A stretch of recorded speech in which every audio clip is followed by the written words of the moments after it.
Hello and welcome back to my channel, and welcome to my January favorites video. The first favorites video of 2019. I hope you don't mind me wearing my little fluffy house coat thing in this video. I just think it's cute, and also it's fuzzy and comfy and cozy and warm, and I like it.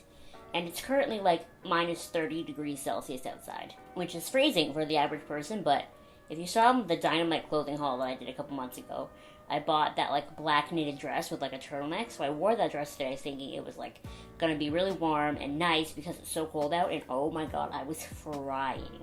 Like everyone else would be like, it's so cold out, and I'm sitting over here sweating. I'm just a terrible judge of temperature. If you ever need to know if it's hot or cold in a room, don't ask me because odds are I'm sweating. So I want to talk about a couple of things before we get into makeup stuff. So one of the big things in January on Netflix, there are two things that stand out to me. One of them is the Fyre Festival documentary.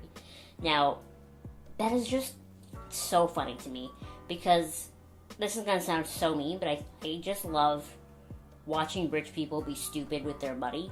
Like, if you had that much money to go to a special Bahama festival that was organized by Ja Rule, like, nothing other than those original promos sounded like it was going to be right. Like, they should have known. It just, all of it looked sketchy to me. And I remember thinking that when Fyre Festival was first being promoted, like, oh, that looks safe. So kind of makes me laugh a little bit that like people spent their money on something so stupid. It's just so interesting to see like the guys at the top of Fyre Festival, like Billy McFarland and Ja Rule, like have so little to do with anything, and then it makes me sad to watch like the people who probably, you know, were doing their best actually trying to make this festival happen, like have everything blow up in their faces and they're getting sued by all these companies now, and it's just like what,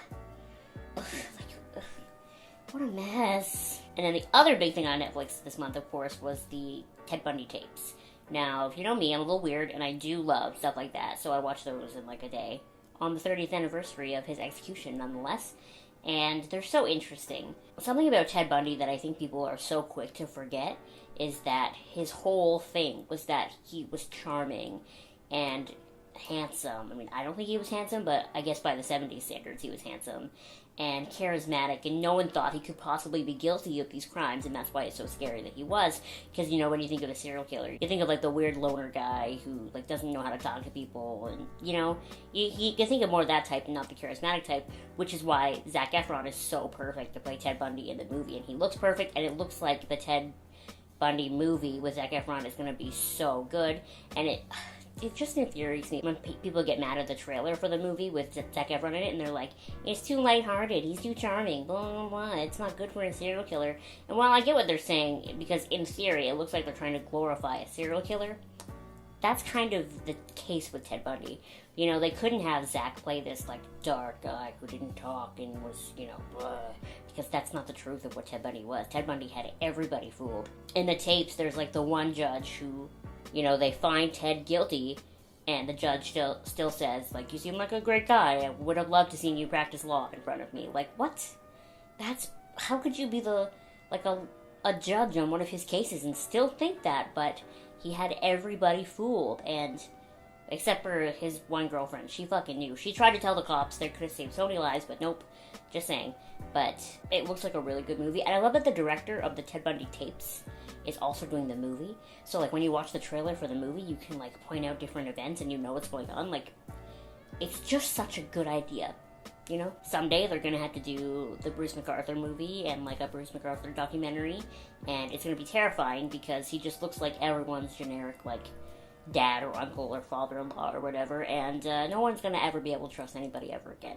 And so if I can talk about one more scary thing, I'm not going to talk too long about Shudder, but January was really the month that I started using Shudder. I know I talked about it in my Get Ready With Me last week, but I just really like it. I like that I can review things. I like that they have so many things that I've never seen and never heard of.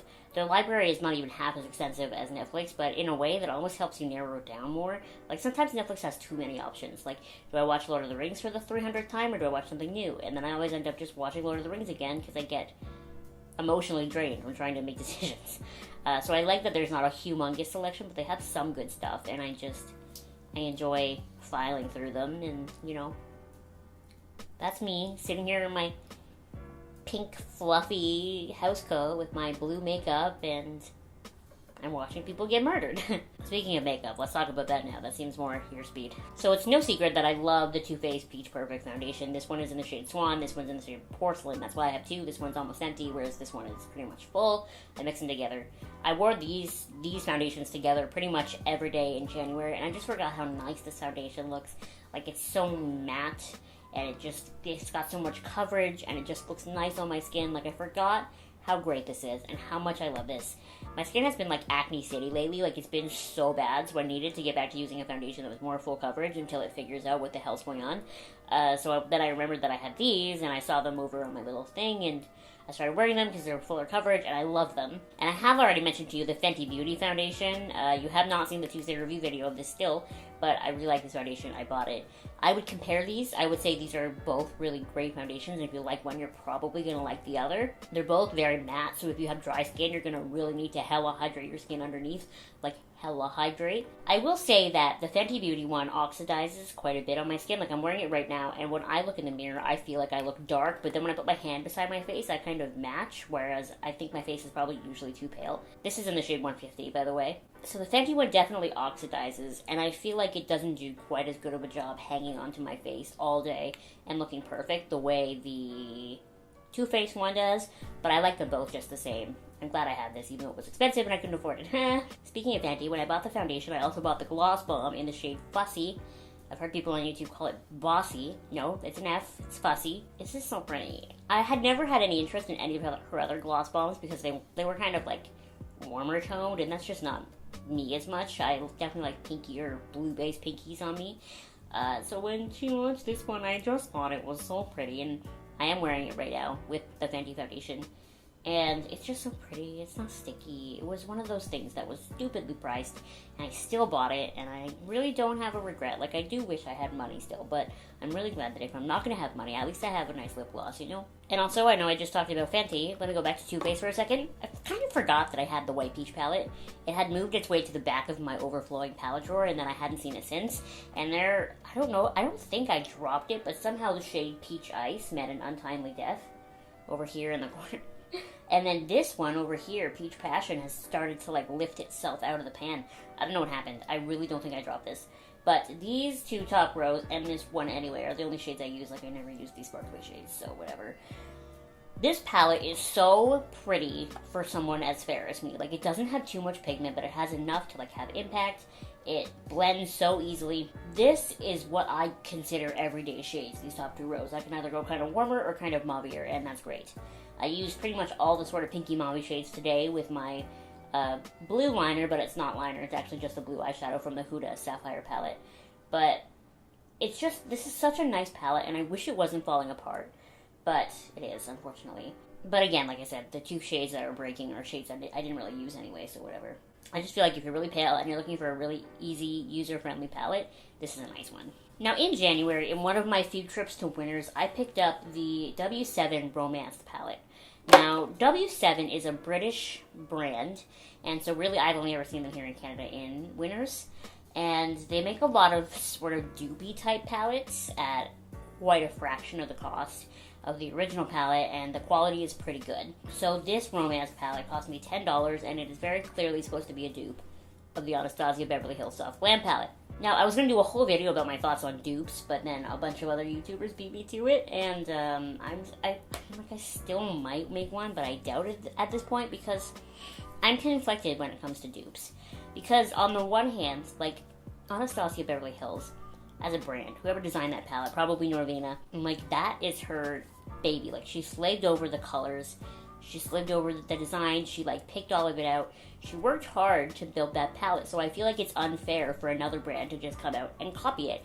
Makeup Revolution does that a lot, too. They have totally, like, fake Kat Von D palettes and fake Too Faced palettes, and it's, like, it's so clearly cheating. You're just ripping off someone else's idea, and I don't know how I would feel if I put my blood, sweat, and tears into a makeup product and then someone else just saw it and copied it. Like, that sucks.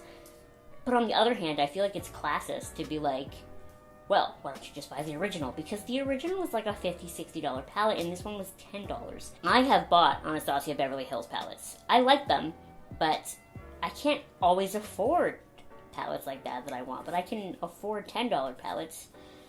So, I'm conflicted. I'm really interested to know what you think about dupes, because, like I said, they're stealing, like, the original idea. And I don't mean just, like, you happen to find a shade that's a dupe, because that's, like, that's gonna happen with colors. But I mean, like, something that's clearly ripped off, the way this is ripped off with the Soft Glam palette. What are your thoughts on the whole thing? Because I'm so conflicted, because, like, most of us, normal folk, can't afford the originals of these things. Like, that's just the reality of it, is they make makeup. Makeup is something, like, so stupid to be expensive, because it's so non-essential to life. They make it so expensive that no one can afford it, and then it's also slimy when a cheaper brand makes it. And also, the other issue with cheaper brands, not W7, this is not me adding W7, I have not looked into their ingredients, so I don't know. Cheaper brands also don't typically use as good a quality ingredients, so it's like I'm not totally sure what I'm putting on my face when I get, a knockoff. And when I say knockoff, I don't mean like a fake Kylie Jenner palette, I mean like a different brand. You know what I mean. Like, I'm not buying like a fake James Charles palette, I'm just buying a palette that another brand has made that has bright colors that look similar to James Charles. You know what I mean? It's not a fake palette, it's more of just like a ripoff, So what are your thoughts on dupes like that? I would love to hear your thoughts in the comments below, and that way you can kind of help me figure out my life. Other than that, I mean, it has snowed so much in January that I haven't really been able to leave the house a lot, other than like straight to work and straight back, because no places are shoveled, and I live the motorized wheelchair life, which is a struggle. So really, like, that's it. Like, that's all I have to talk about is stuff on Shudder and Netflix, and mainly makeup products I already owned. I did, however, order the Saw franchise. All of them are here but the newest one, Jigsaw, and I've never seen any of them before, so I'm gonna stop recording this video and go give them a watch and see what I think. I have no idea, I know nothing going into this other than what this guy looks like. So, here I am with my very pink self and holding the Saw DVDs.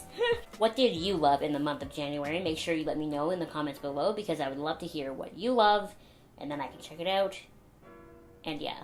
Anyway, thank you so much for watching this video. Make sure to give it a thumbs up, and you subscribe to my channel if you have not subscribed already. And I'll see you next time.